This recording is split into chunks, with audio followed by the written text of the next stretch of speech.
What's up, everybody? Welcome to Inland with Horror. I'm AJ. And I'm Kristie. And y'all, welcome to our live horror talk, y'all. So, this is going to be like mainly focused about talking about horror news over the past week or so. But then also it's going to be an open discussion for anyone that might be viewing our, our discussion live. So, if you got some questions, you want to talk about other horror movies, feel free to drop that down in the chat. Because this is just an open, we're having fun. Yeah. We're here to talk horror. Like, That's it. That's what we do. That's what we do. But we hope everybody's having a great Tuesday, y'all. And we got some topics lined up, and I'm sure you've seen the thumbnail. And the biggest one is all about POOHNIVERSE. POOHNIVERSE. The POOHNIVERSE, y'all. It's real. So I'm gonna switch over here to. I already got the story pulled up here from Bloody Disgusting, which is where we got this news from. But the POOHNIVERSE, which is funny to say. I can't help but laugh every time. It's kind of funny to say, but we got Winnie the Pooh Blood and Honey 2 coming out next week. Mm-hmm. That's a film that are people excited for this film? Yes, a lot of people are excited for it. Okay, all right. Okay, full disclosure, we haven't seen. Well, I haven't seen it. Have you seen it? No. So our plan right now is to go and watch the first Blood and Honey. Yeah.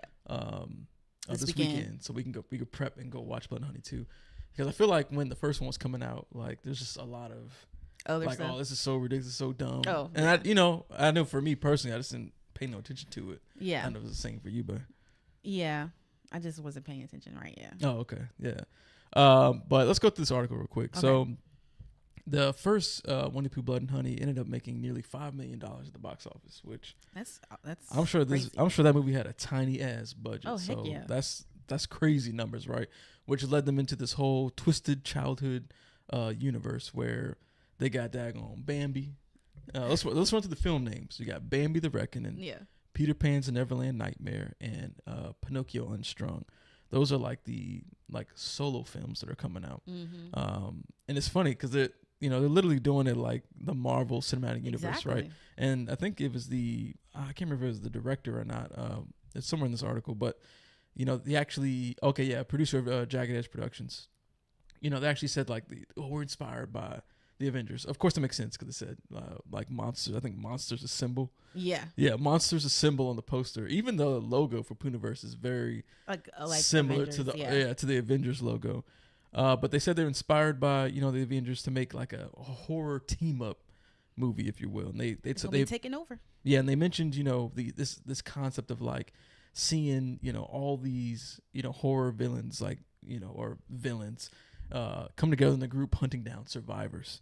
And the one cool bit about this though is the producer did mention that they were heavily influenced by Freddy vs. Jason as well. Yeah, I really like Freddy vs. Jason because it's a fun movie. It's meant to just be fun. Yeah.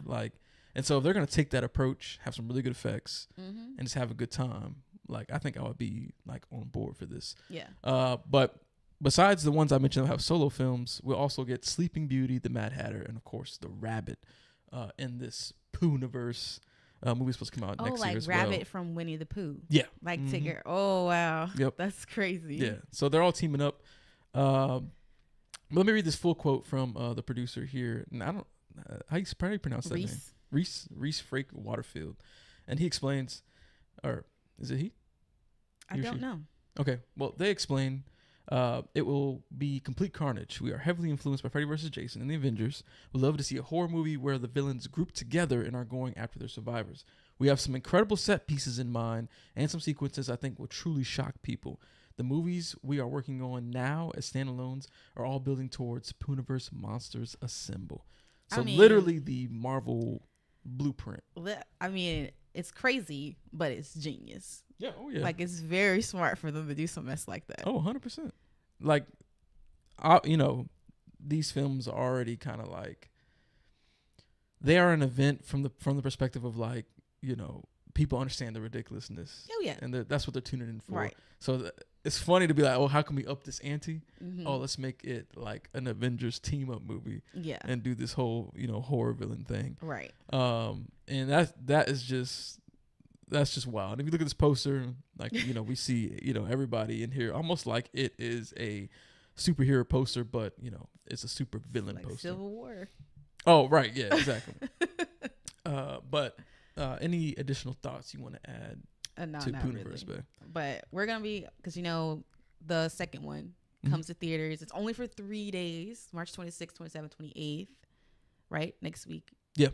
For Blood Honey 2. Right. And I think they're at the end of the movie or...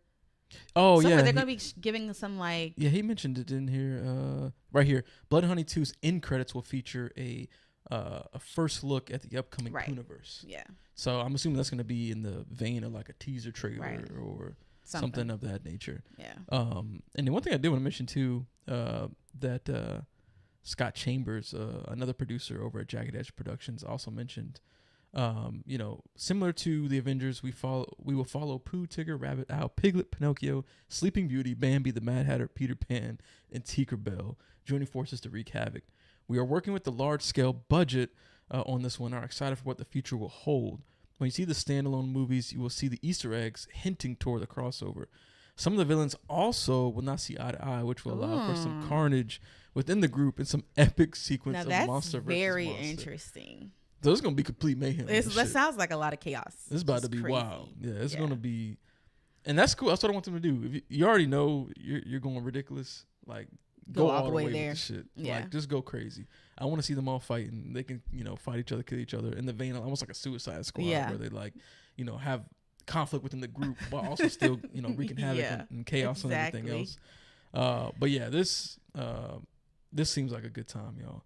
Nice. But for our viewers, y'all let us know, are y'all excited for the POOHNIVERSE? Yes. With all those details, I feel like, it's got potential to be. Definitely does. Especially with the bigger budget. 'Cause I think my thing was with the first movie, like it just looked like they had on mask. Mm-hmm. And I was like, oh, that's not really fun. Yeah. But if they got a bigger budget to really, do some, like, obviously they're going to be crazy effects, but some decent effects. And then some just, like, wild sequences that you're like, man, I can't even believe somebody put these group of characters together, turn them into horror villains to do... They're gonna be doing like team up moves, like rip people apart. Like I'm sure shit gonna be crazy. So I think I'm most anticipating the Bambi one because it's an animal. Yeah, how's that gonna work? Like how does that work? Yeah. Yeah. And I don't know. The concept's perfect though. It is. The person that killed Bambi's mom getting revenge. Like That's crazy. The story is there. But y'all let us know how excited you are for the POOHNIVERSE and if you think this will actually work. Like they are legit doing a Avengers style thing in the horror world. But I'll tell you what though. Now I want to see this, but like with like horror icons. Oh, that do would a be team really up, cool. man. That shit would be cool. That would be cool. The Kind of recipe's there. Like the Freddy versus Jason vibe, but with more of them, but and then like an together team up. Yeah. Like But I don't know how that would work. Horror icons assemble. That's just gonna be hilarious. Yeah. POOHNIVERSE. Lord have assemble. mercy. Yeah. Remember how you whispered that shit in the Endgame? You probably don't remember. No. Captain America. I barely remember when he had there's like 1,000 people out there ready to fight the Thanos army. But anyway, let's go ahead and jump to the next story here. And if you saw from our thumbnail, another dope story here, y'all. This is all about the upcoming Wolfman. Yay! Coming from Lee Wannell. It has begun filming. So they actually, it was Jason Blum that went over on Twitter or X, whatever the fuck they call it. I'm never gonna be able to just call it. Well, I think everyone just calls it Twitter. Yeah, it is. It's Twitter. It is what it is. But they went over. Jason Blum went over on Twitter and actually posted a picture of Lee Wannell's first day on the set of Wolfman. So they have begun filming this, and they are still. Are you gonna put this up? Oh, did I not put it on? Oh, I'm glad you said something. My bad, y'all. I didn't even have it up on the screen. Here we go. Now you can see. Here's the picture of Lee Wannell holding the. The clacker. Is it clapper? I always forget what the official term is. Oh, I don't know. But he's on the set first day for the Wolfman, y'all. This is one I'm very excited about because Lee Wannell just made some dope ass films. So I'm very curious to see what his take is on the Wolfman. But they're still going for a October 25th release date. Oh yeah, we had talked about this. We talked about this before, but this is crazy to me because it's just like that's such a fast turnaround. Well, they must have everything they need, and it's got to be like on point, go. lined up, perfect. Yeah. But it's crazy because like, how far is October? How many months? It's quite a few months. I mean, it's true. Yeah. But you would think with something like the Wolfman, it takes a decent amount of effects, even if it's just mostly practical. Yeah. Even whether it's CG or practical, it's gonna take a lot to like put all that shit together. Yeah, I don't know. Maybe it's not a whole lot. Oh, that maybe. needs to be done. Maybe it's more practical, you know. And they already did like the preliminary Yeah. stuff to make sure it's all good. I don't know, but this is one we're definitely really excited about. Yeah. If they make it like a true like horror, like this shit's scary, Wolfman, but judging by the description, I don't know about that. or the synopsis, I mean, look at this. Wolfman stars Christopher Abbott as a man whose family is being terrorized by a lethal predator. So I feel like it's gonna take a more like stalking predator-ish type approach. You know what I'm saying? Yeah. So I feel like it has the potential to be more heavy in the horror. More than Like Invisible Man was. Well, I'm more referencing like that last Wolfman remake that they did. Oh, the period piece one. Yeah. Yeah. Like, well, yeah, that was more. You know, it was more less like war. It was that's more what I'm like saying. But this is thriller like or suspense. I don't even think it was suspense. It was more period piece drama. drama. Yeah. Some like what a wolf. Thriller stuff sprinkled in. But this seems like it's gonna really be, like marinating in that horror shit. You know what I'm saying? Yeah. So I think that's why it makes me really excited for this. Besides the fact Lee Wayne Well, that's mostly where my excitement derives from. Yeah. And obviously, I like, the monster aspect. Oh, right. 100%. Yeah. Hopefully they do like a good transformation. Yeah. Because, you mentioned transformation to me about the American Werewolf in I London. did watch that. That it was really crazy. Yeah. And that shit was from the early 80s? Yeah. I think it was. Like I have to look that up. I can't remember. I looked that up to see what exact year that was, but that shit still holds up. Yeah, it was and actually it is really brutal. good.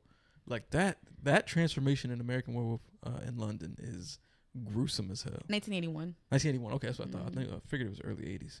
But that shit still holds up. I would love for them to, do something, of that nature. That one's a little different because it was his first time transforming, so it's very like brutal. Just like, damn, like that shit looks painful. His first experience transforming, so yeah, like it kind of worked in that story, but. I know you've never watched The Vampire Diaries. Nah. I would never watch that shit. But one of the characters, he was a werewolf, right? And he had to turn into a werewolf. Obviously, it was nowhere near like American Werewolf in London, but it was still very like a painful thing to watch. I like that show, so it made me think about that. I won't be watching that, but I mean, to its credit, it might have had a cool like little werewolf scene. I mean, no, it wasn't that good compared to this. American Werewolf in London. Okay. Yeah, it was crazy. But no, I'm definitely excited for this. I know you are. Y'all let us know for our audience, how excited are you for Wolfman coming from Lee Wannell? Do you think that this one, considering its synopsis, will kind of be more baked in horror and actually? Because it's coming out Halloween time, so we want during that period we want some scary shit. Like we want a reason to go to the theaters and be scared. Hopefully this is it. There's another wolf movie coming out this year, I think. Yeah, there was. We talked about that before. Is it year 2? That had the I think so. It was more practical. It was heavy practical based for the werewolf design. I think it's called year 2. Yep, it is. Yeah. But it doesn't have a release date, I don't think. Okay. But yeah. Well, I hope this one can stick to that release date, y'all. Hopefully they really got it planned and mapped out so they can stick to October 25th. But y'all let us know your thoughts on Wolfman in the comments, y'all. Jumping over to our next story that we want to talk about. And if you saw our thumbnail, this was featured right on the thumbnail, and that was Immaculate. So Immaculate is coming out in theaters this week. We are going on Thursday night to watch this. So we'll be dropping our spoiler-free review on Friday of this week. But I wanted to take a look at, I thought it'd be cool to take a look at the reviews, because there were already some that came out like last week, but then some more came out this week as well. So I thought it'd be cool to take a look and see how critics are responding to this film. So I got Rotten Tomatoes pulled up right now. Let me see if I can zoom in a little bit. But it's sitting at 73% right now with 40 reviews. So, I mean, that's pretty positive, I think. Like, I feel like if you're rocking above 70%, like you're like the movie's decent, like it's doing something right. So let's scroll down here and look at some of the like little blurbs from the reviews from different people.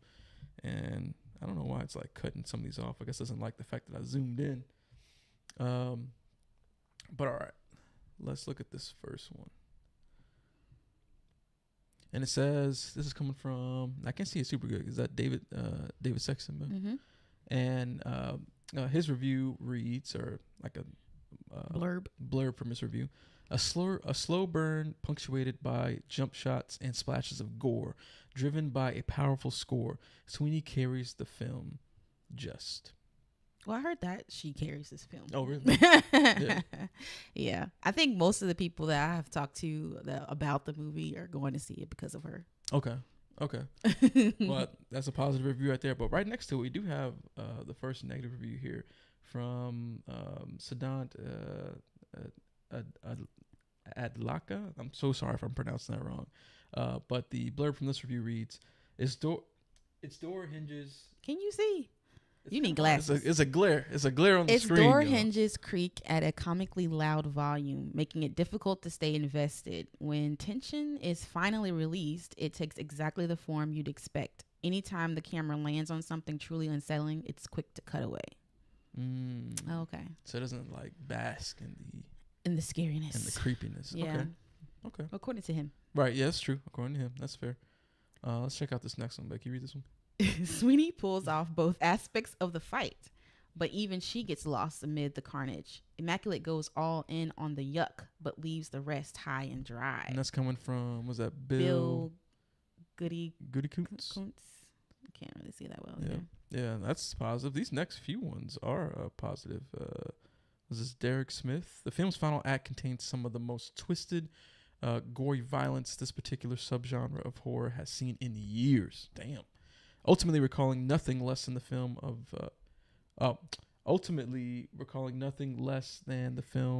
of the ultra-violent new French extremity movement. Okay. Ooh. Well, I didn't expect for it to be gory, so I'm actually very intrigued by that aspect. Yeah, and what did I say? The final act, most twisted gory violence this particular subgenre of horror has seen. That sounds really interesting. That shit sounds kind of crazy. Yeah. Now that kind of gets me hyped right there. It does. I like when they do some super over the top, like extreme shit, make you uncomfortable type shit. And who directed this one? Let me see if it has it up here. Now I know director Michael Mohan. Okay, I don't know who that is. And it's rated R for some language nudity, grisly images, and strong violent content. Okay. So it's got some crazy shit in there. Right. It's got some stuff going on. We got this next one here. Can you read this one, babe? From Steven I can't see it super good. An enjoyable, if uneven, horror film cut from a slightly different cloth than its religious brethren, with a captivating turn from its star. Okay. Nice. And this one has a. I didn't see this one up here earlier too, but some of these did have ratings on there. And this one has one as well, coming from Katie Rife. And her review reads, Immaculate has all the elements of a successful religious horror movie. A macabre setting, a rising star, a disturbing premise, and creepy imagery.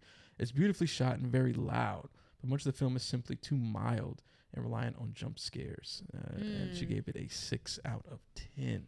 Okay, so average. Yeah, that's what it sounds like to me. Pretty average. And it seems like, at least for her anyway, it was a little too much jump scares. Over reliance on just loud sounds to give you that creepy feeling. Okay. But judging off of one of the other ones, they talk about the music. Hopefully, combined with the music, like that will kind of, help balance it out and not make it just feel like just jump scare stuff. We'll read 2 more. These bottom 2 here. You want to read this one here, babe, from Travis Hobson? While the mood is effectively claustrophobic, Immaculate is best as a pro-Roe v. Wade horror pushed to the extreme. Oh. Interesting. Okay. That's interesting. Very. Huh. Pro-Roe v. Wade horror. Makes me wonder what this... I don't even remember because the story is similar to First Omen, right? Well, it's about immaculate conception. Like, Mary, the Virgin Mary type of thing. Okay. Yeah. Okay, I see where you I think I can see from now. I can see that too, yeah. That's actually kind of interesting. Okay, that's interesting. Yeah. All right, and then we got the last one we'll read for this is from Whitney, what was that? Seibel? Is that what it says here? I guess so. I can't see that either. Yeah, the names are small. Yeah, they are. And I don't. When I try to zoom in, like it cut off on the screen, so people wouldn't be able to see it. But this is a negative review, or slightly negative. It's right under average. Immaculate isn't an isn't an A production nor a satisfying B movie. It's merely a C minus. Okay. So to this reviewer here, it's just a super average film. But like I said, overwhelmingly, not overwhelmingly, but mostly positive reviews in the few that we checked out. And again, with 73% of 40 reviews, that's pretty decent. Most people are coming out saying that it's a decent time. It's pretty good. We're going to find out. Oh, we definitely going to find out. Yeah. We're finding out Thursday night. We already got our tickets, y'all. We hyped to see this. We're ready to see this. And I don't know if you know, but Sydney Sweeney's production company produced this as well. Oh, okay. Apparently there were some issues with getting the ball rolling on this for a while. Like they, lost directors and all this kind of stuff. So she kind of was like the person just like continuously trying to get this movie made. Oh, so, wow. Okay. Yeah. So I'm sure a lot of this has her stamp, her stamp on it or whatever. Like, so probably had a lot of her influence considering how much she put into the project. Right. That makes sense. No, that's cool. It's always going to be passionate about a project that you want to, put your heart and soul into it. And obviously it's apparent on screen that people are saying like, oh, she's carrying the film. So I'm sure this will even, shoot her, higher up, getting bigger, projects and it's with her production studio probably getting actually, bigger budgets. Oh shit, y'all go make this and this. You know what I'm saying? So we're definitely excited for this one, y'all. Make sure y'all are subscribed because our review is dropping this Friday. We'll let y'all know if it's good or not. You know how we do on this channel. We keep it real. We don't do no bandwagon shit. Either we like it or we don't like it, and we tell you how it is. Like, it is what it is. But y'all let us know down in the comments below how excited are y'all for Immaculate. Now let's move on to some other stories here that we'll run through kind of quickly, but nonetheless, they were kind of interesting, I thought. Yeah. With the first one being, Black Mirror season 7 coming next year, which I thought was super dope. Yeah. Glad it's still going. We really liked season 6. Did we? I thought we did. We did a whole episode last year about it. Yeah, I know we talked about it, but I don't feel like I said You didn't like it? I mean, I didn't think it was bad overall. I felt like it was only like maybe one or two ones I liked. I liked the space like a lot of stories were average. And I liked the the true crime one. Okay. Those were the only two I think that were really good. Like you really liked. Yeah. See, here's the thing: is like I agree that like they weren't as strong as the previous were super strong, seasons. But none of them to me were below average. You get what I'm trying to say? Yeah, I guess. Like all of them were serviceable, but there was obviously some that stood out more than others. Well, it says one of these will be a sequel. So yes, so this is to the USS Callister from season 4. And I actually don't really remember the episode super good, but they did include a screenshot from down here. I remember that one. You remember this one? Okay, yeah, we won't put any spoilers just in case someone's watching who hasn't seen. So that's gonna actually be really cool opener, but there will be a sequel episode to this season 4 opener. That's cool. That's really cool. Here. Yep. But I just wanted to mention it because we both really like Black Mirror. Like for any horror anthology series, like they're always super dope because one, it gives people an opportunity to tell like super creative and unique stories because there's no real risk to it because one, it's on Netflix and they just be throwing out money for shit. But two, like they're nice, tight, contained stories and they want the weird and quirky and creative shit on the Black Mirror show. Yeah, like because that's his bread and butter. Right. Like that's what gets people to click in. It's like, man, have you seen this crazy ass episode on Black Mirror? You know what I'm saying? Yeah. Like that's what it's all about. I mean, shoot, I still think about the I don't know. I'm assuming it's the first season, but you know what I'm talking about. With that prime minister dude. Oh, with the pig. Oh man, I ain't never forget terrible. That shit was crazy. That was brutal. But hey, look, y'all let us know for our audience, what is your favorite Black Mirror episodes, or what are some of your favorite Black Mirror episodes? The one with the Anthony. I name Anthony. That plays in the Marvel movies. Oh, the Anthony Mackie one? Yeah. Isn't he in one of them? Which one was he in? That wasn't the VR one, was it? Yeah, isn't he in that one? I remember the VR one, but I don't remember who I think it was Anthony Mackie. Look it up. Okay. I'm pretty sure it was him, but that was also just a super weird one. Well, that one lives rent free in my mind. Like I'll never forget that episode. They getting freaky in this video game.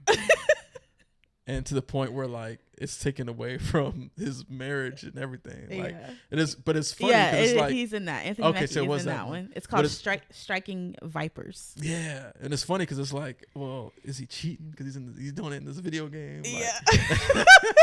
Yes, it is. And even how it escalates was really funny. Like when it was first like, oh, like whoa, what are you doing? Like I don't know. That joke was just crazy. But that's the magic. That's what makes Black Mirror so crazy and interesting to watch, right? Is these weird, like, you know, thought provoking, like social commentary. Yes, Jay Lane said it was Lock Henry. That's the true crime one. That one was a good one. Man, that Lock Henry was dope. Except for the girl. What was her name? PETA. Was it PETA? Okay, when she went out there in the woods. Oh, she just took off. Like what are you doing? Yeah. Wow. But that was a good one. That was a good one. Yeah, I like the way they did that one. Like making that like that documentary style. Yeah, I do like that. Yeah. Shout out to Tyrone for tuning in. Hey, what's going on, Tyrone? Kente, thank you for tuning in. What up? But yeah, that was a crazy one. Yeah, and I did like that demon one too. That last one. What was it like? Demon. Was it Demon 45? Oh, with the black guy with the afro. Yeah, talking about that one. That shit was cool. very interesting. I like that. Was creative. Yeah, and I thought the ending was crazy. Like, I actually did like that one. Shit, you're right. Okay, so it was 3 episodes. I mean, 3 of them that were good. What'd you say? You said Lock Henry. That one. What's the other one you said that you liked? The one where they went in space. Oh yeah, that shit was crazy. Where the 2 guys were in space and they could come back or something like that. Oh, because they occupied like a robot body. Yeah, essentially. Yeah, that was a cool one. I won't spoil it just in case no one's ever seen it, but that went in a direction that just wasn't expected. Yeah, it did. I very much thought that it was going to go a particular way. I did too. And then it just went a whole different way. Yeah. Like, oh shit. Like, that's Black Mirror though. Like, yeah. It subverts your expectations, but usually in a good way or a way you just is going to get under your skin or something. Right. But yeah, I'm glad. I'm interested in seeing where they take it next time. Oh yeah. Season now 7. It makes me wonder. Because I think you said you wanted to see more like space stuff. Didn't you say that about this? Did I say space? Or was it VHS? I don't know. Oh, maybe when we were talking about VHS, I was talking about going more in the space route. Okay, well, yeah. I think I might have said that. Since they're kind of going back into space with the USS Callister, that'll be cool. Yeah. Give me some more weird space sci-fi shit. Yeah. I like it, but I know everybody else don't like it. All right, let's move on to our other story that I wanted to mention. Now, this one is going to be, I think a lot of people might not know what this is. Do you know what this is? Do not. The Stranger from, what was it called? QB? Oh, you told me about this. Way back. Yes, you did. Yeah, I know. I remember you telling me about this. Yep. So, okay, yeah. So this shit kind of crazy, y'all. This is a deep cut right here, kind of, because, so you had, I can't remember exactly how to pronounce it. It was like QB or Kibi or QB. It was a few years ago, right? Yeah. I think it was around pandemic time, right before it or something like that, where I don't remember which like major company did it, but they made this app called QB, and the like point of it was to make like higher production like film and TV shows, but the cool kind of gimmick was you could watch it in portrait or landscape mode, and it would like automatically adjust because they kind of like filmed it to work in either one. So one of the series that was on there was called The Stranger, and like I said, you could watch it in portrait mode, but then if you turned it, you could watch it in like a regular, like widescreen format, right? Mm-hmm. But apparently that shit is coming back. So The Strangers is being recut into a feature film for Hulu. The Strangers, what this particular series on QB was called. What? Doesn't have Strangers? I put S on it. My bad. My bad, yo. The Stranger. But this the so villain, there was only one movie on it? They had a whole bunch of but content. This is the most popular one. But this was a very popular one. Okay. I think 'cause this came out, like this is one of the launch series that was on there, and it was like it was horror themed, and the villain person, what's his name here?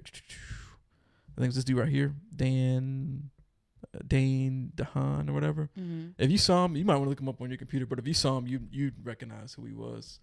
But he's playing like the Stranger. Oh yeah, I know who you're talking about. Mm-hmm. Okay.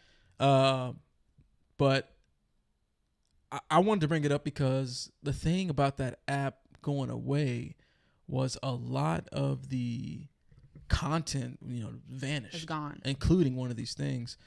Now, I wanted to mention here, let's see.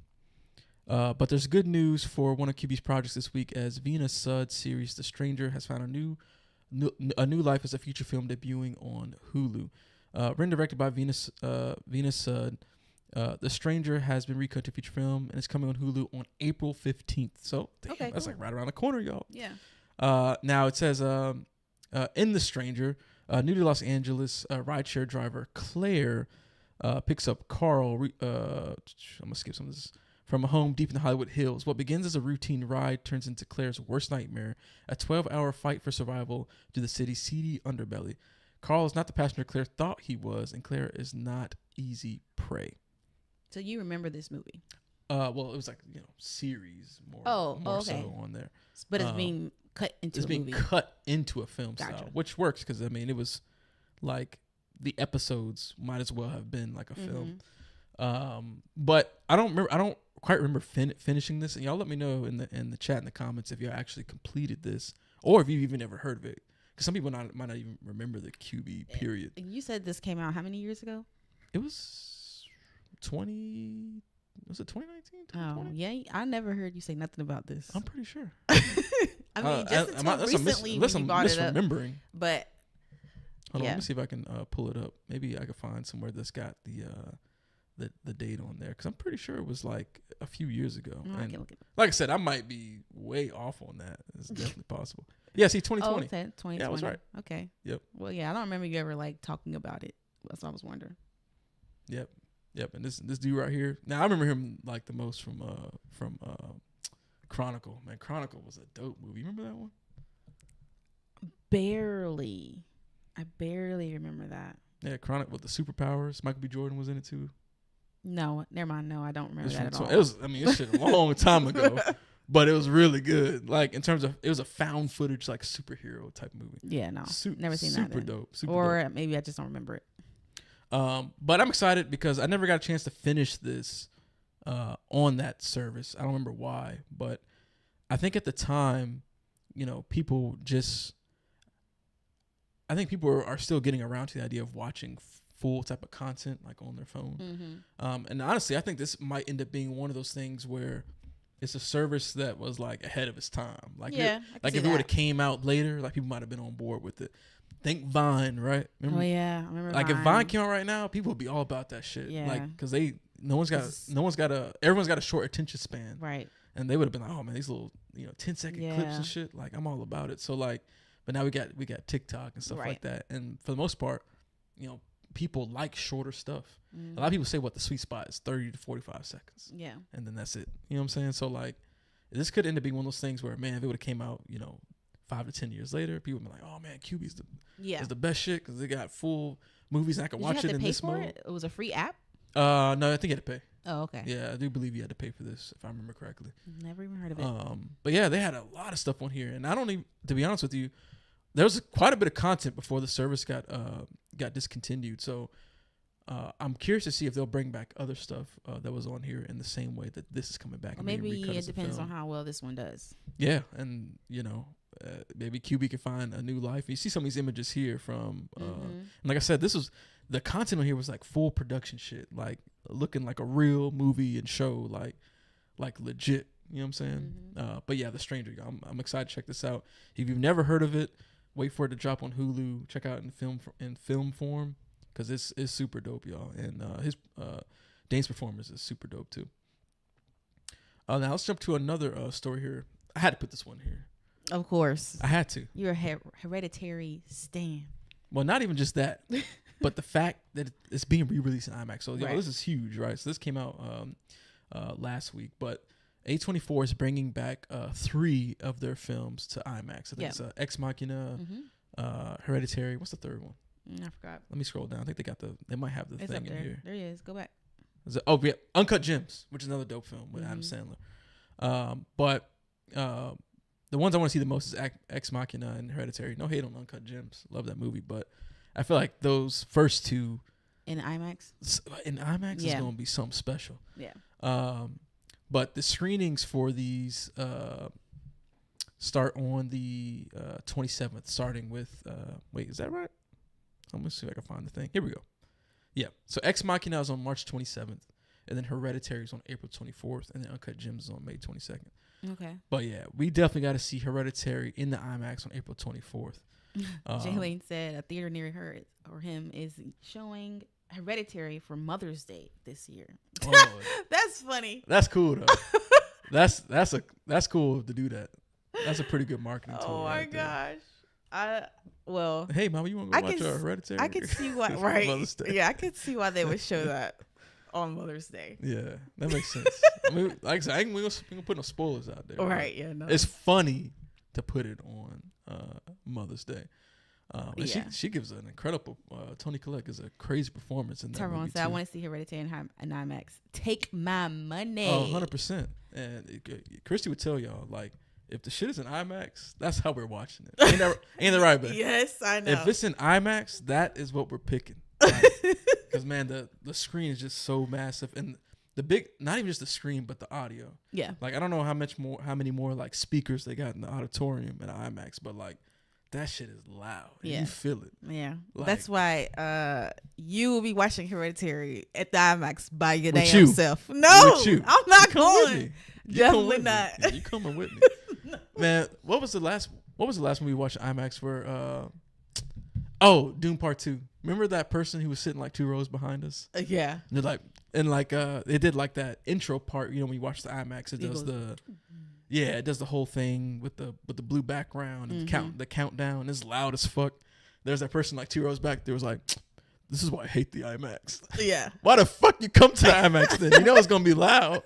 Every IMAX is loud. It's like, man, this is why I hate the IMAX. I don't know. I don't know. Oh, get your ass out the IMAX. You took up a good seat because we was elbow to elbow in that. We were elbow to elbow. I hate that. But yeah, no, this is hype. So they reformatted these. All 3 films, they remastered them for IMAX. So I think it's going to be, a feast for the eyes. Seeing some of the crazy shit that's in Hereditary on that big of a screen with the audio that's going to be an experience. Yeah. It's going to be a wild. You enjoy that. Yeah, you're going to become with me. But y'all let us know, are you hyped for all 3 of these films for A24 is coming to IMAX? We're getting they said that you get an exclusive sneak peek at Civil War if you go to see Ex Machina on the 27th, which is dope because Civil War does look very interesting, and critics are going crazy over that right now. Like, there's a lot of words being thrown around like masterpiece and stuff like that. Masterpiece, yeah. Wow. Oh yeah, people's like, this shit is really good. Well, they had a lot of money in that movie, so yeah, and it's got some. I think that's one of the biggest A24 budgets. I think really? Of any movies. I think it is. Well, that wouldn't surprise me because you watch that Civil War trailer, the effects and the set pieces is massive. There's a lot of destruction. Yeah. A lot of fighting from warfare. But there's a lot of, I'm sure this movie will have a lot of controversy, but Alex Garland, what's interesting when I'm hearing about this movie is like he didn't take a stance. It's not like one side or the other is perfect. It's very like in the middle, kind of like more of like a conversation piece, like about listening to each other and that's working actually together. Good. Yeah, so now some people took offense to that, like, oh, you should just pick the side. Okay. No, that's not what the shit is about. Like, this is a result of us not as a people coming together. I like that. But I'm hyped to see it because the shit looked good, and Alex Garland, obviously, like, dudes make some good movies. But moving on here, talk about some other interesting news. Now, the next 2 pieces of news we want to talk about is about directors like kicking up their own labels, horror which labels. Is super dope, I think. And it's happening a lot. I feel like we're seeing a lot more, directors or producers like create their own labels to make like genre films. So the first one we want to talk about was Lee Cronin, who made the film Evil Dead Rise. That was last year, right? That film came out. Obviously did really well. People really enjoyed that. They wanted more Evil Dead. But he's launching a new horror genre label called Doppelgangers. And part of that creation was they signed a first look deal with New Line Cinema. Nice. Which is like, man, that's dope. Like, first of all, I think, man, just the feeling of being able to create your own label and y'all will be producing like horror films and having that first look deal, where you almost feel like you're going to get that support. Because they believe in you. Like, if someone gives you that first look, they know, like, oh, man, like, this dude's capable. Like, this person's got potential. They killing this shit. So, more than likely, they'll, probably pick up your stuff. But I just wanted to make a note saying that this is like super exciting because we both really liked Evil Dead Rise. Obviously I have my like nitpicks about it, but for the most part, we both walked out really liking that. Really liking that film. And so I'm curious to see what else they would do. Now, I didn't get a chance to read the Hollywood Reporter article. Did they mention in here like their first project? I don't know if you had a chance to look at it. I don't think they did. I think the other article you got. Yeah. The one we'll get into. But yeah, congrats to him and his other team members that are also part of Doppelgangers. Looking forward to see what they do. Yeah. But then we've got the Mucciettis, Andy and Barbara Muccietti, who launched the horror label Nocturna. And that's actually under Skydance. Yeah, I thought it was a really cool name. That is a dope name, though. I thought the same thing. I was like, damn, that shit kind of hard. It's really Nocturna, fire. like that shit sounds so dope. But the Mucciettis, they are making a horror genre label. Now, like you mentioned with this one, they actually mentioned that they got a film kind of already queued up. And the first project out of the gate will be They Will Kill You, written by Kirill Sokolov and Alex. Let me show you. Litvak. What's it look like? Zoom in a little bit here. Litvak. With Sokolov, who wrote and directed the 2019 black action comedy Why Don't You Just Die, attached to direct. Now, they did say, the Mucciettis, under this label, we're excited to deliver the full range of emotions that our movies pack: heart, humor, and horror, said the Mucciettis in a statement.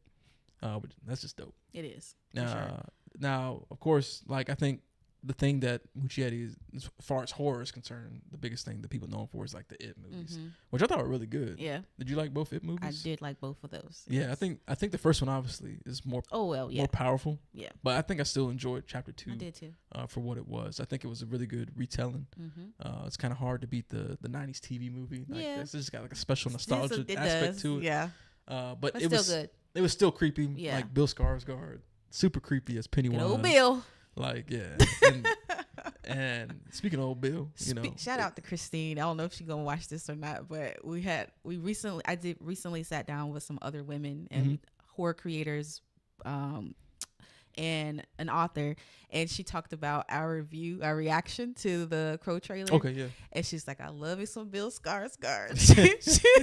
So shout out to her. Hey, I mean, look, like, it's funny because I saw, I don't know who said it. I was online somewhere on either Reddit or one of these news like reporter sites or something, but somebody made a point of saying like the era of the weird looking dude is like really popular right now. Like they are winning, and like they reference like Bill Skarsgård. I don't think he looks weird. The dude from Saltburn. What's that dude's name? Barry. Is this Barry? Barry Keoghan? Yeah. That's it. And then they named somebody else too. But I cannot remember who they named. Yeah. But they were saying like the era of the weird looking dude, like them motherfuckers is winning right now, like big, like they winning major right now. But back to Nocturna, they mentioned their first film is gonna drop under Nocturna. It's called They Will Kill You, and it's described as a horror feature laced with the black humor that is Sokolov's trademark, telling the story of a woman who answers a help wanted ad to be a housekeeper in a mysterious high-rise in New York City, not realizing she's entering a community that has seen a number of disappearances over the years. Yeah, that does sound really That sounds interesting. That's a good little fucking log line right there. Like, for sure. I'm hooked in. I'm like, okay, like what does that mean? Like, what is this like? What does that mean by like community? Like, because it's like a high rise? Is it like like within? You know what I'm saying? Like this complex of condos or whatever. Like, was it this article that said they were going to be doing like 2 feature films a year, or was it the Lee Cronin one? Let me see. Well, either way, I think it was the Mucciettis that said they were going to try to do 2 a year. I think, but you might be right. It might have been either way, the Doppelgangers one. Oh no, it was them with the goal of producing 2 films per year. Yeah, I was just gonna say like it's, to me, I feel like it's a great time for horror. Like, I think maybe like a month or 2 ago we talked about how Screen Gems was going to be focusing more on horror, and just other studios are just creating these horror divisions because they make money. And Blumhouse is unfortunately like producing more horror films because man, Look, Blumhouse, man, y'all disappoint me right now. But yeah, horror's winning right now because people are realizing that, you know, you can make these cheap ass horror movies and just make stupid money. Yeah, you know what I'm saying? Like, I don't know how much Imaginary was made for, but they made 10 mil, something like that weekend, mm-hmm. and like ordinarily you look at that number and be like, damn, like that's not a lot. That's bad, right? But for them, like, I can't imagine that movie cost that much to make. Right, like, exactly. It couldn't have cost that much. It was all took place in that house. You know what I'm saying? With, you know, there's only really 2 set pieces. I'm not gonna mention anything else, but there's really only 2 like locations, and then everything else is pretty like practical with some CG stuff. So it couldn't have been that expensive. But people realize, man, like, you could turn a profit with horror. Now that's also kind of scary though, right? It is. Because now it's like, oh, like maybe this other film didn't make that much money. We gotta recoup.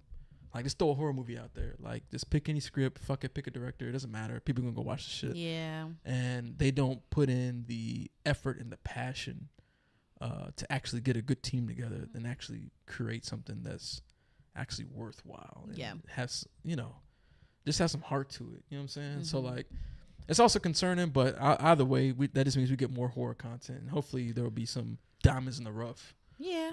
For some of that. Now, one thing I wanted to mention, this isn't really part of us, like, you know, going over news stories or anything, but there was that, was it a tweet or an interview or whatever, where Christopher Nolan mentioned that he wanted to do a horror film? Oh, that. Okay, yeah. He did say that.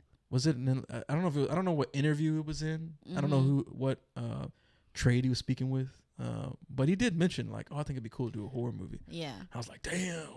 You know, can you imagine that? When we were watching Dune, remember? I was like, oh, I wonder if you can do something like this, but make it horror. Yeah. You probably could. I just wondered. Like, it's possible. Yeah, I think it's possible, but it would just take, like, the right people to come together and make something on that scale. Yeah. That has that level of, I don't even know what the right word would be. You know, I don't want to use gravitas, but you know what I'm trying to say. Well, yeah. Like, like, that's actually got some weight behind it. Like, damn, like, this is what horror could be type shit. Yeah. But, man, can you imagine like a Christopher Nolan, like, horror movie? Damn, like, that shit would be crazy. It would be fire. Or even just like I don't know. But I think it'd be cool. He'd do some sort of supernatural shit. Yeah. And even Denis Villeneuve, like, you know, he's got some stuff in his catalog that has, like, it's not necessarily horror, but there's elements to it. Mm-hmm. You think about, like, Enemy and you know, Prisoners is more of like true crime, but that's horror in, you know, within that. Even Arrival with some of the alien sci-fi aspects has, like, you know, horror elements to it. So, like, I think Denis could do a horror movie as well, which I think would be super dope. I think about even the Harkonnens scenes in Dune Part 2. Like, those have some horror elements to it. You just got to talk about Dune. I mean, I know I bought it up, but damn, babe, you know I love Dune Part 2. I know. Man, look, let me tell y'all something. Dune Part 2 is hard as fuck. Like, she'll tell you. Like, after I watched, I couldn't even stop thinking about it. Like, I played. I don't know if our viewers and audience listen to, like, a lot of movie soundtracks, but go on the Dune Part 2 soundtrack and look up. Was it Travel South? Yes, that's my favorite. I'm not gonna I won't say what scene it's in reference to, just in case someone hasn't seen the film. If you haven't seen it, you need to watch it. It's my favorite. But that, man, Hans Zimmer, that track is hard as hell. Like, he went crazy on that. Like, and I just play it on repeat. Like, it's just that good. It is. But yeah. Right. But, man, shoot. I mean, that's pretty much all the news we wanted to cover. Like, that's, you know, we wanted to. I say that covers, like, some of the main things we want to talk about from, like, the last week. I'm sure there'll be some other stuff that drops this week. Mm-hmm. But like I mentioned before, we got the Immaculate review dropping on Friday. We'll also watch Ghostbusters Frozen Empire this weekend. Can't wait to see that either. Like, that thing looks really good. If it's anything like the Afterlife, like, I'm sure it'll be really good. So we're going to check that one out. We'll do a review on that as well. We'll probably drop that later in the weekend since we'll be watching Immaculate and dropping that first. What else do you want to mention about? That's it. That's pretty much it. Mm-hmm. Yeah. Any other questions or anything coming in the chat? Nope. That's it? That's it. All right. Well, shoot. Hey, look, y'all, for y'all who actually... Thank you so much. Yeah, for y'all who actually joined in on the live chat. Like, shout out to y'all. Thank y'all for joining us. and add into the conversation. And if you're watching the replay, thank you as well. Absolutely. Watching the replay, thank y'all so much. And to everybody, make sure y'all subscribe to In Love with Horror, because we on the road to 1K. That's right. Oh, yeah, I'm glad you said that. we are close as hell, y'all, to 1,000 subscribers, that's so wild to think about. To us, it is. Well, to us, yes. I'm sure some people be like, man, 1,000, like, that ain't shit. Well, to us, though, it is. This shit is a grind. You know what I'm saying? Like, it is. And a lot of times, you know, obviously we do this because we have fun with it. But, you know, a lot of times you make stuff and you don't really get anything out of it. You just putting your opinion out to the ether for people to, you know, just take and absorb or whatever. Just adding your thoughts to the conversation. But either way, we are close to 1,000. So please, if you are viewing and you are not a subscriber, hit that subscribe button, because we can get that much more closer to 1,000. And then we're just going to keep, you know, putting out content. And if you're enjoying it, make sure y'all hit the like button. Share. Go check out our other content, because we've done a lot of like really good content, y'all. Like we got content on our video on like newbie, like the beginner starter pack for horror movies type stuff. Check that video out. We did a video on, you know, the legendary Tony Todd. Like, man, you got to check that out. We got a video about Jordan Peele and him as a master director, a master of fear, if you will. So check out our catalog of videos. We got some incredible stuff. We got more incredible stuff coming. We got some dope video essays in the works on some movies. They're coming. Like, I ain't gonna say what movies yet, but I'm telling y'all, these movies, it's gonna be super dope, y'all. I'm telling you right now. But anyway, again, thank y'all so much to our live viewers and to our VOD watchers as well. We hope y'all enjoyed. We definitely have fun with this conversation. Yes. And that's it. That's it for In Love with Horror. We'll see y'all on the next one. Same time next week. We'll see about that. We're going to try to make it happen. It's hard. You know. It's very difficult to do. I know. But, and look, if y'all want more lives, we'll do more lives. Yeah. We'll put it like that. But that's it.